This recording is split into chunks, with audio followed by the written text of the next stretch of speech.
बहुत ही अनप्रेसिडेंटेड सी सिचुएशन है, जिसके चलते आज हजारों लाखों पैसेंजर्स ग्राउंडेड हो गए हैं और बड़ी अजीब सी स्थिति है, क्योंकि पहले ही भारतीय एविएशन सेक्टर एक डुओपली का शिकार है। यानी कि मोटे मोटे तौर पर सिर्फ दो ही एयरलाइंस हैं जो पूरे एविएशन मार्केट को कैप्चर करे बैठी हैं। एक है इंडिगो और दूसरी है एयर इंडिया।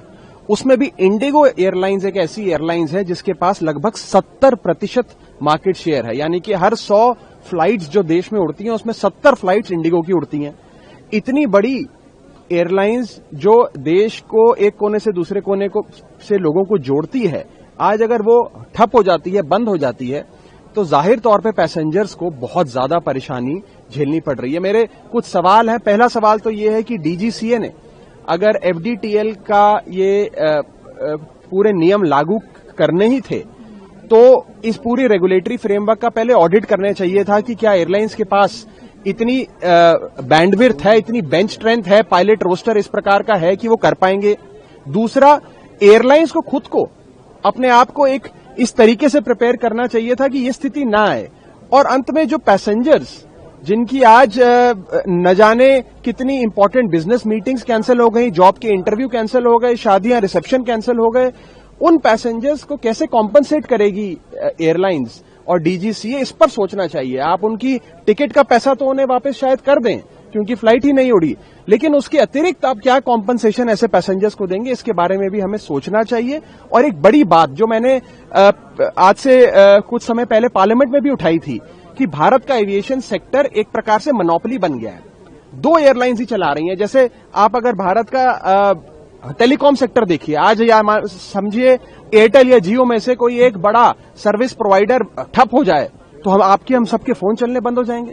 उसी प्रकार से अगर एक ही एयरलाइंस 70% एयर ट्रैफिक चला रही है इस देश का, अगर वो ठप हो जाए तो यही होगा कि सब लोग ग्राउंडेड हो जाएंगे। और कई सारे सांसद आज जो सदन में बैठे थे, फ्राइडे को आप सब जानते हैं कि तमाम सांसद पूरे हफ्ते का पार्लियामेंट्री लेजिस्लेटिव बिजनेस समाप्त करके अपने अपने क्षेत्र जाते हैं कि सैटरडे संडे में लोगों के बीच रहकर काम करें। आज तमाम सांसद भी इस इंडिगो की फ्लाइट कैंसिलेशन के चलते परेशान हो रहे हैं। वो अपने क्षेत्र नहीं पहुंच पा रहे हैं, उनके वहां कार्यक्रम लगे हैं, लोगों की समस्याएं सुननी है, वो भी नहीं हो पा रहा है। तो कुल मिलाकर स्थिति गंभीर है और मैं उम्मीद करता हूं कि सरकार जल्द से जल्द इस पे कोई ठोस कदम उठाएगी और आगे से खासतौर पे सिविल एविएशन मंत्रालय जो है वो इन चीजों का ध्यान रखेगा और कोई भी रेगुलेटरी फ्रेमवर्क लाने से पहले उसका मुस्तैदी से ऑडिट करेगा और एयरलाइन की प्रेपरेटरी कोशिशें हैं उसका भी जायजा लेगा। आपने मोनोपोली की बात की, किसकी मोनोपोली की बात कर रहे हैं? देखिए, आज प्राइवेट एयरलाइंस की मोनोपोली है।